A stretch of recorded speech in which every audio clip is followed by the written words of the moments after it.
Ao avançarmos na reflexão sobre o narcisismo primário e secundário, é fundamental retomar seu lugar na teoria da libido e no desenvolvimento psicossexual, tal como Freud o formula a partir de 1910, e, sobretudo, em Introdução ao Narcisismo, 1914. O narcisismo não é um adjetivo moral nem um diagnóstico apressado. Ele designa um momento estrutural da constituição do sujeito e uma modalidade de investimento libidinal. Freud situa o narcisismo como estágio intermediário entre o autoerotismo e a escolha objetal. No autoerotismo, as pulsões parciais buscam satisfação sem referência a um objeto totalizado. Não há ainda uma unidade do eu plenamente constituída. Com o narcisismo, ocorre uma primeira unificação dessas pulsões sob a forma de um eu que passa a ser investido como objeto de amor.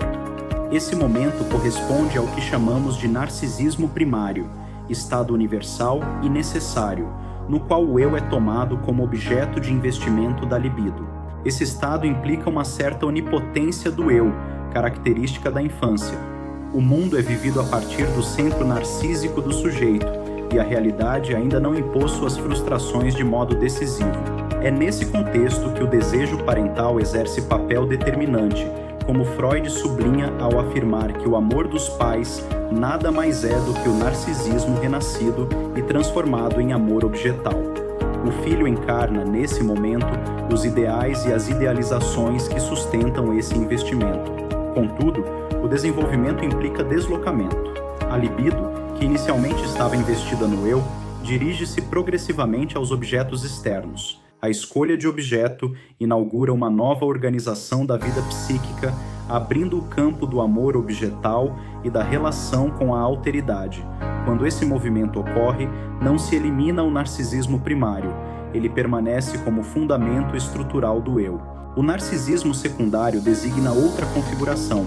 Ele ocorre quando, após ter investido objetos externos, a libido é retirada desses objetos e reconduzida ao eu.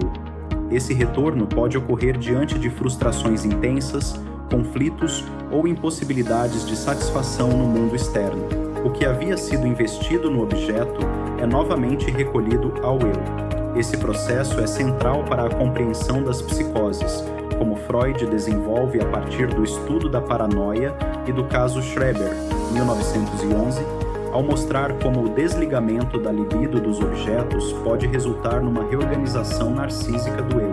Freud observa que apenas a fixação excessiva nesse estágio, ou o retorno maciço a ele, adquirem caráter patológico. O narcisismo em si não é patologia, ele é condição estrutural.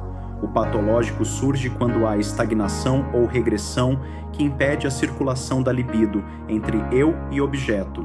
Historicamente, o termo narcisismo antecede Freud. Foi utilizado por Alfred Binet em 1887 e por Havelock Ellis em 1898, associado a descrições de comportamentos considerados perversos. Freud retoma o termo, mas lhe confere outro estatuto teórico. Em nota acrescentada em 1910 aos 3 ensaios sobre a teoria da sexualidade, 1905, ele já emprega o conceito ao tratar dos chamados invertidos, termo então utilizado para designar a homossexualidade. Ali, o narcisismo aparece como modalidade de escolha objetal em que o sujeito toma a si mesmo como modelo para amar outro semelhante. É decisivo compreender que, em Freud, o narcisismo não se confunde com perversão nem com homossexualidade. O narcisismo é universal. Todos os sujeitos passam por esse momento estrutural. Quando Freud afirma que todos somos bissexuais por natureza, ele aponta para a complexidade da vida pulsional que não pode ser reduzida a categorias morais ou normativas. Assim, ao articular narcisismo primário e secundário, compreendemos melhor a economia da libido, os destinos do investimento objetal e os mecanismos de regressão. O eu não é apenas instância mediadora entre id e realidade, como será formulado na segunda tópica. Ele é também resultado de investimentos libidinais que o constituem, investimentos que o constituem e que podem, em determinadas circunstâncias, ser novamente recolhidos a ele. Falar de narcisismo, portanto, é falar da constituição do eu da relação com o objeto, da dinâmica entre investimento e retirada da libido, e das bases econômicas das estruturas clínicas.